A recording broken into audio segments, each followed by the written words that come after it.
बिहार का चुनाव बड़ा ही दिलचस्प होने वाला है। ऐसा हम इसलिए कह रहे हैं क्योंकि अब चिराग पासवान भी मैदान में कूद गए हैं। मतलब ये कि उनकी पार्टी तो चुनाव लड़ेगी ही, लेकिन क्या केंद्रीय मंत्री का पद छोड़कर चिराग बिहार विधानसभा में उतरेंगे? यही बात अब सियासत में लगातार चल रही है, जिस पर अब चिराग पासवान ने खुद अपनी मंशा साफ कर दी है। लेकिन सवाल यह है कि जब एनडीए में उनका कद ठीक ठाक है, केंद्र में वो मंत्री हैं, फिर चिराग आखिर बिहार विधानसभा से हासिल क्या करना चाहते हैं? क्या चिराग सीएम की कुर्सी चाहते हैं? अगर ऐसा नहीं है तो फिर केंद्र का पद छोड़ने के लिए वो क्यों तैयार नजर आ रहे हैं? लेकिन इन सब के बीच अब ये बात तो साफ है कि बिहार का चुनाव बहुत रोचक होने वाला है, बात चाहे एनडीए की हो या महागठबंधन की। पिछले कई दिनों से चिराग इस बात को लेकर चर्चा में थे, लेकिन जब उनके जीजा और सांसद अरुण भारती ने रविवार को एक के बाद एक सोशल मीडिया पर कई पोस्ट कर दी, तब एक हलचल मच गई।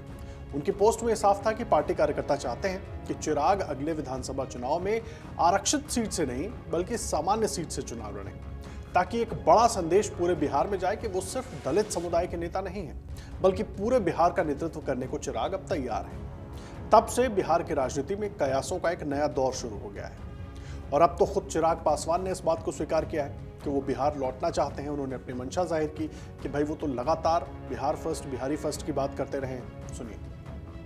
ये बात मैंने कही है कि मैं बहुत लंबे समय तक अपने आप को केंद्र की राजनीति में नहीं देखता हूँ।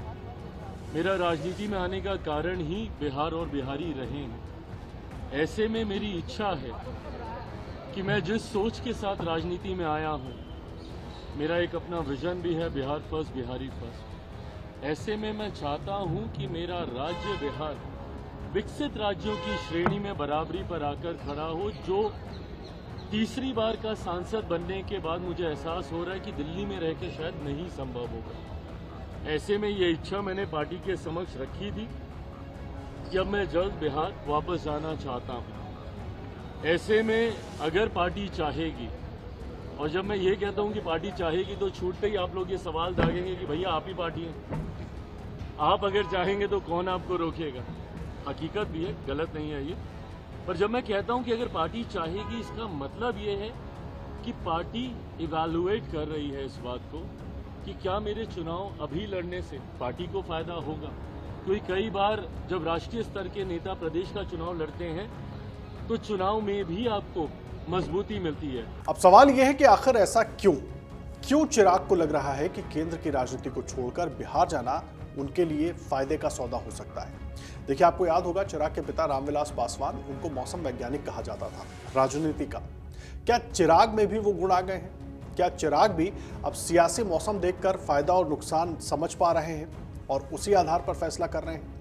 हम ये इसलिए कह रहे हैं क्योंकि उधर एनडीए, जो कि पहले ही ऐलान कर चुका है कि अगला चुनाव नीतीश कुमार के नेतृत्व में लड़ा जाएगा, लेकिन उनकी उम्र और स्वास्थ्य को लेकर लगातार बिहार के सियासत में बातें होती रही हैं। आरजेडी और तमाम विपक्षी दल हमलावर रहे हैं। ऐसे में कई बार ये चर्चा भी होती है कि बीजेपी चुनाव भले ही नीतीश के नेतृत्व में लड़े, लेकिन इस बार मुख्यमंत्री अपना बनाने की कोशिश कर सकती है और शायद यहीं पर चिराग पासवान को अपने लिए एक बड़ा मौका नजर आ रहा है।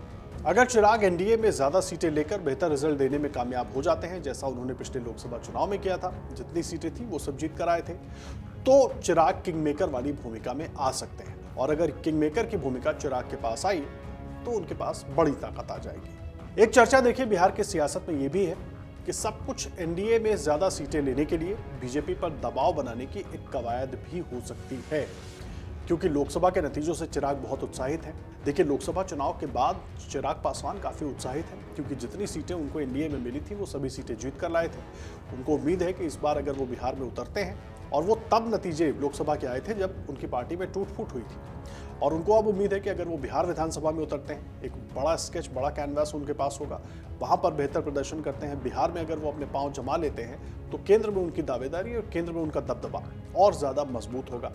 चिराग पहले से ही बिहार फर्स्ट, बिहारी फर्स्ट का नारा लेकर चलते रहे हैं और पिछले लोकसभा चुनाव में पार्टी टूटने के बाद भी उनका स्ट्राइक रेट बेहद शानदार रहा।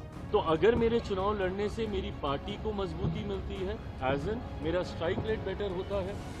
लोकसभा में हम लोग का 100% स्ट्राइक रेट था। मैं चाहूंगा कि विधानसभा में भी मैं जितनी सीटों पे भी लड़ूं, पर मेरा स्ट्राइक रेट बेटर हो। तो अगर मेरा स्ट्राइक रेट मेरे लड़ने से और मेरे गठबंधन का प्रदर्शन अगर इससे बेहतर होता है, जो कि चर्चा में लग रहा है, तो मैं जरूर लड़ूंगा। मुख्यमंत्री पद की बिहार में बिहार विधानसभा चुनाव में मुख्यमंत्री पद की कोई वैकेंसी नहीं है। मौजूदा मुख्यमंत्री नीतीश कुमार जी ही चुनाव परिणामों के बाद प्रदेश के मुख्यमंत्री बने। इस समय चिराग को राज्य में बड़े दलित चेहरे के तौर पर देखा जा रहा है। दलित समुदाय में करीब 6% वोट बेस माना जाता है उनका, खास करके पासवान समाज में। और शायद सीट बंटवारे में एक यही बड़ी बात है जिसकी वजह से चिराग पासवान बड़ी भागीदारी चाहते हैं, ज्यादा सीटें चाहते हैं। कोई 30 की बात कर रहा है, कोई 40 की बात कर रहा है। और चिराग ये भी बेहतर तरीके से जानते हैं कि केंद्र में भी उनका दबदबा तभी तक बना रहेगा जब तक वो बिहार में बेहद मजबूत रहेंगे। और चिराग का ये फैसला खुद को और पार्टी को मजबूत करने के लिए भी हो सकता है। देखिए, नीतीश कुमार के स्वास्थ्य को लेकर जो चर्चाएं चलती हैं, उससे ये सवाल तो कई बार उठा है कि बिहार की सियासत में बीजेपी फिर चिराग के जरिए कोई बड़ा प्रयोग करने जा रही है।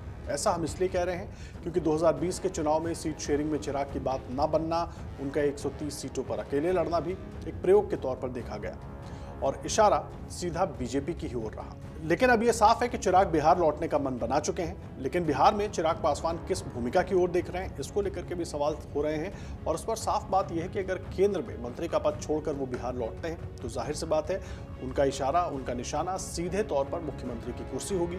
और इसीलिए चिराग किंगमेकर की भूमिका में आना चाहते हैं और उसी कोशिश में उनके ये कदम लग रहे हैं। और या फिर बीजेपी पर दबाव बनाकर ज्यादा सीटें लेने की कोशिश हो सकती है। क्या होता है वो तो देखने वाली बात होगी। लेकिन एक बात साफ है कि अभी एनडीए में और भी बहुत सारे दल हैं। 2 बड़े दल बीजेपी जेडीयू को छोड़ दें तो और भी बहुत सारे दल हैं। जाहिर सी बात है चिराग के इस कदम के बाद जेडीयू की तरफ से किस तरह की प्रतिक्रिया आती है, खास करके सीटों को लेकर। उपेंद्र कुशवाहा हैं, जीतन राम मांझी हैं, इस तरह के तमाम नेता हैं जो अपनी अपनी हिस्सेदारी एनडीए में मांगेंगे। ऐसे में बीजेपी के पास क्या रास्ते बचते हैं और बीजेपी क्या वाकई चिराग को किंग मेकर की भूमिका में लाना चाहती है? क्या नीतीश कुमार के विकल्प के तौर पर उनको खड़ा करना चाहती है या बीजेपी अपने किसी चेहरे को आगे करेगी? ये सब तो वक्त बताएगा। लेकिन हाँ, सियासत बिहार में बहुत मजेदार शुरू हो गई। अगर आप ये वीडियो YouTube पर देख रहे हैं तो हमारे चैनल को सब्सक्राइब कर बेल आइकन दबाएं और Facebook पर देख रहे हैं तो हमारे पेज को लाइक करें।